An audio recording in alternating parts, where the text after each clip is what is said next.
Hey again. I'm Emily Glankler. For those of you who are new to my channel, I am a history teacher in Austin, Texas. And to those of you who are not new to my channel, welcome back. And I hope that you've watched the first video in this series that I'm making.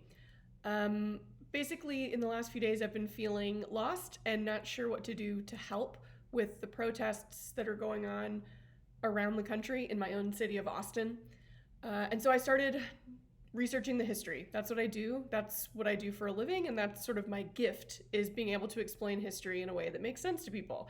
And so I thought, well, I'm a predominantly white audience and I have the knowledge of history. And so maybe I can make some small difference by helping especially white people understand and contextualize the events that we're seeing in the news today.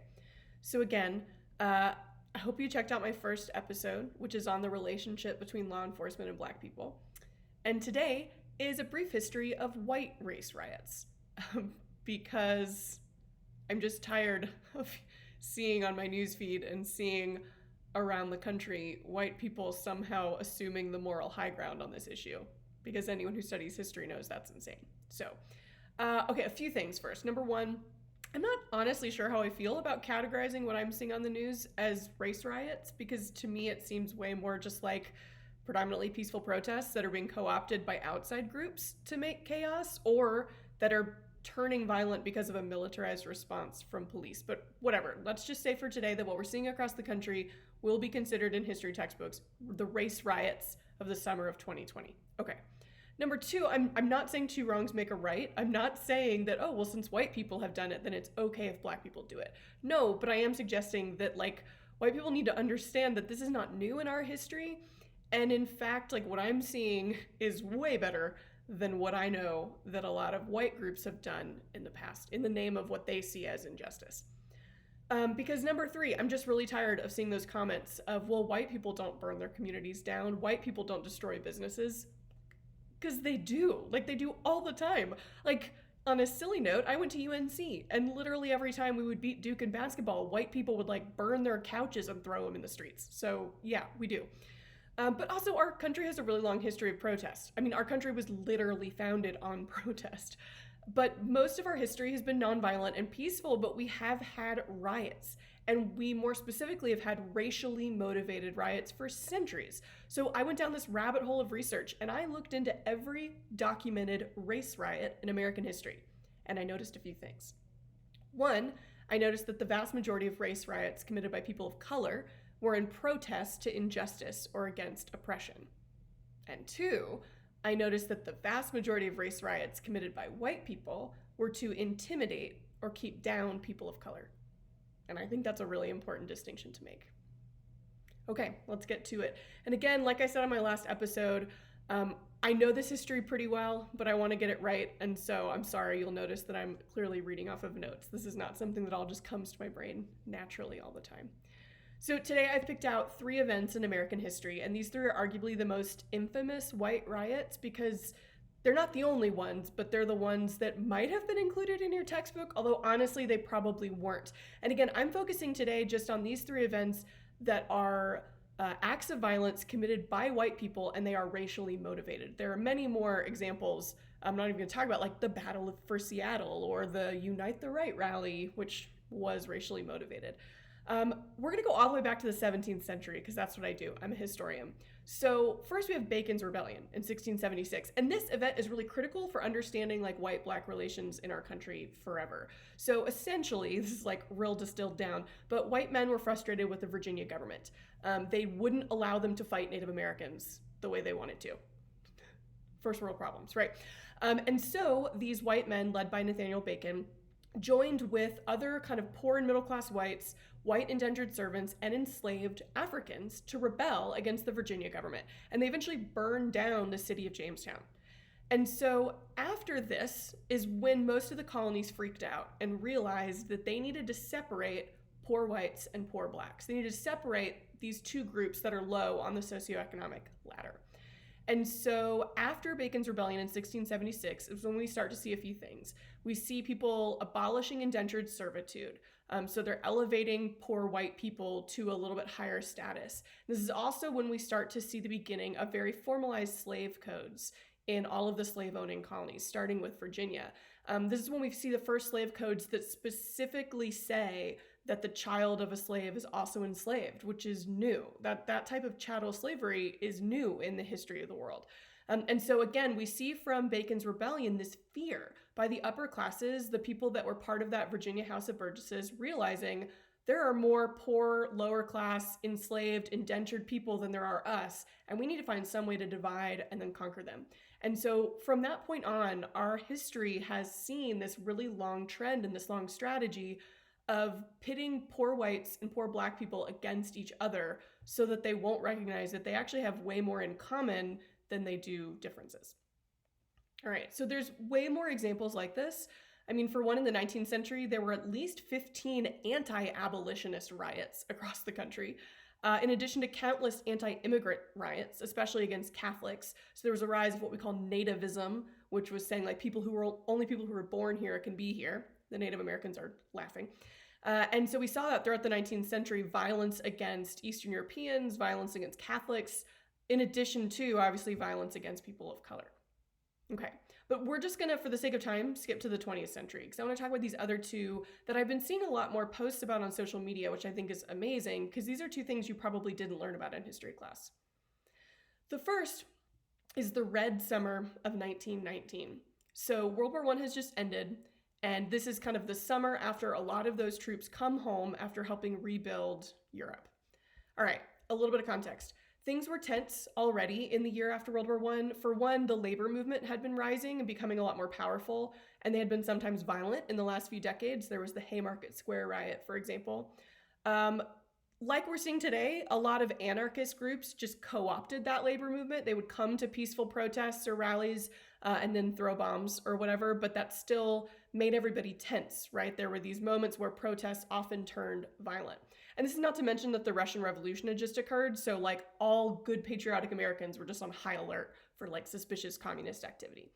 And then after World War I as well, there was a ton of increased racial tension across cities in the US because a lot of African Americans had just moved to those cities in the Great Migration. They were fleeing the Jim Crow South and they were finding a lot of jobs in northern cities. So they showed up in places like Harlem or Detroit or Chicago and created really kind of cohesive Black communities, often for the first time, that they were really able to, develop these entire neighborhoods that were Black. Okay, the problem is that when white soldiers returned home from the war, they found that their jobs had been filled by women and Black men, and that did not go over well with them. Like, the government didn't really have any real plan of what to do with these veterans. They just kind of dropped them back in their cities and were like, good luck. And keep in mind that these white veterans were disillusioned and often suffering from what we now know as PTSD after a really brutal war, but they were looking for an excuse to kind of take out their feelings of injustice. And so they did that against African Americans. This was made worse by the fact that a lot of companies would hire Black workers as strike breakers. So let's say that a lot of white workers decide to go on strike and fight for better working conditions. And then the company would bring in Black workers because they're looking for any sort of job. And so now again, we're pitting poor whites and poor Blacks against each other. African Americans were also feeling more empowered to start standing up for their rights. One of the reasons why the Red Summer becomes so bloody is because African Americans, it's really one of the first times they actually fight back in some places. So many of these African Americans had served in the war. They now had these strong communities in these northern cities that could back them up. So throughout really the summer, but it was multiple months, for a few months, we had 38 separate race riots in our country in 1919. And while the causes of each riot are separate, they're sort of all unique, but obviously they're building off one another. I think let's just look at the very first one to occur, and it happened in Jenkins County, Georgia. So here's what happened there. And I will say that this story sounds very similar when you read about all the 37 other race riots that occurred. So in Jenkins County, Georgia, there was a prominent Black member of the community named Joe Ruffin, and he was on his way to celebrate the anniversary of a local Black church. So he was in his car, and he looked to the car next to him and saw that it was the sheriff, and he had his friend in the back. So he had, again, another African-American man that Joe Ruffin knew.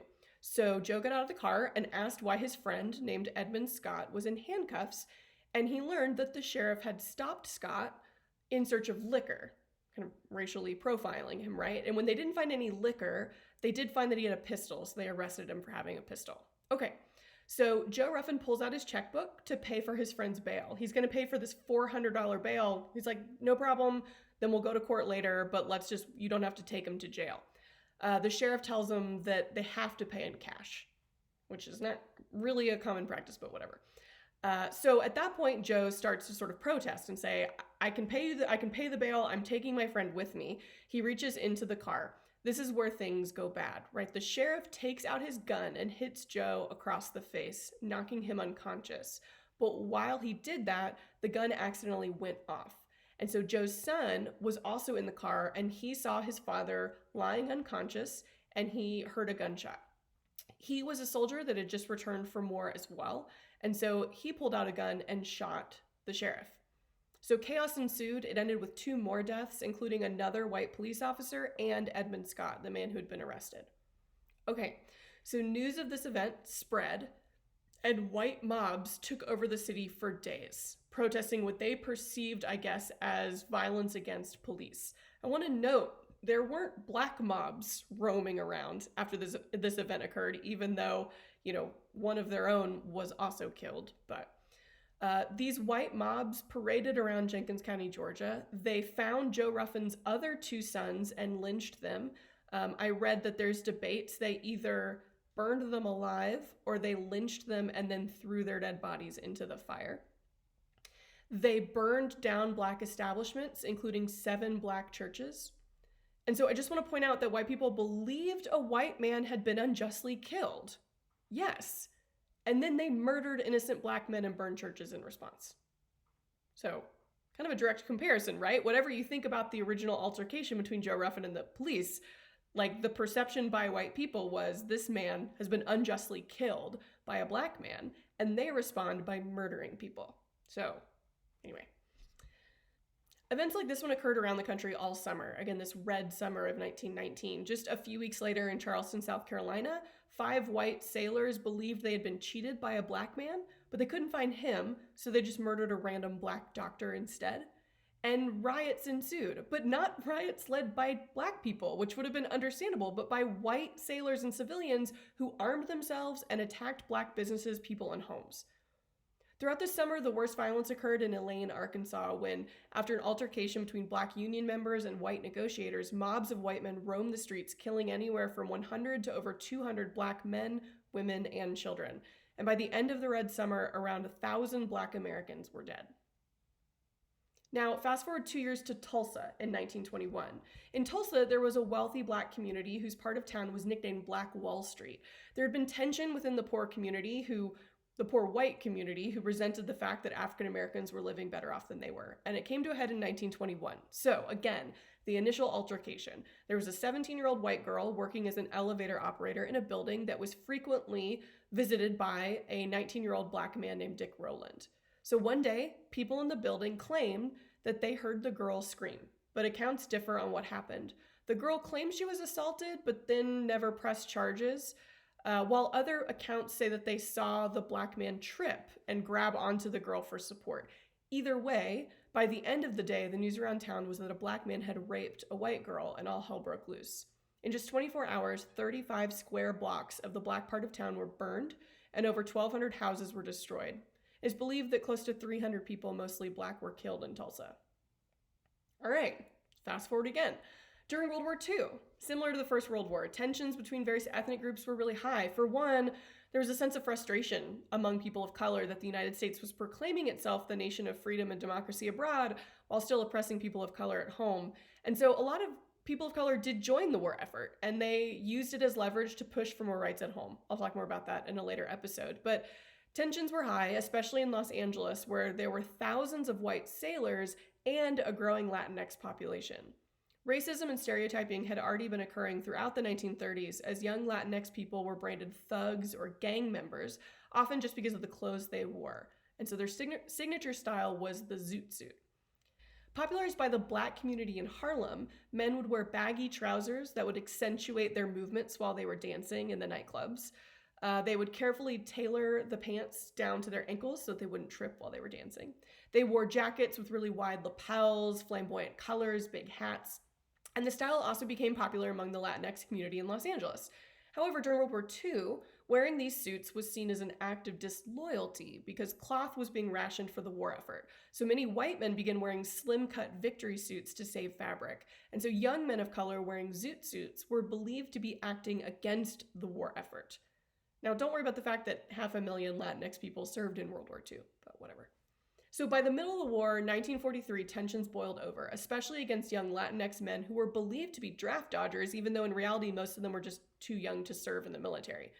In May of 1943, an altercation between white sailors and young men in Zoot suits led to mobs of white servicemen roaming the streets with clubs, stripping Latinx men of their suits and leaving them half naked and bloodied in the streets. Local police would watch from the sidelines and then sweep up the victims and arrest them for fighting back. Violence spread to Black and Filipino Americans, even those who were not wearing the signature Zoot suit. And the entire white community got involved. Taxi drivers would offer free rides to white people heading to the areas where the riots were occurring. Thousands of soldiers and civilians came from around California to join in. The riots lasted for a week and only stopped after military service members were barred from leaving their barracks. So to sum up, white people have rioted. White people have burned communities to the ground, although not their own, which to me seems worse, right? White people have killed innocent people in their anger. The difference between those events and what we're seeing today is that people are taking to the streets to protest oppression, and they're doing it peacefully. They're not taking to the streets because they want a Super Bowl or because their privilege feels threatened by another group that's on the rise. They're rising up against an unjust system that has kept Black men and women in harm's way for too long. And to anyone out there thinking, okay, but why can't they just protest a little more peacefully or work through the system of laws and checks and balances that we already have in our country? Well, hold on to that thought and subscribe to my channel because that episode is coming next. Thanks.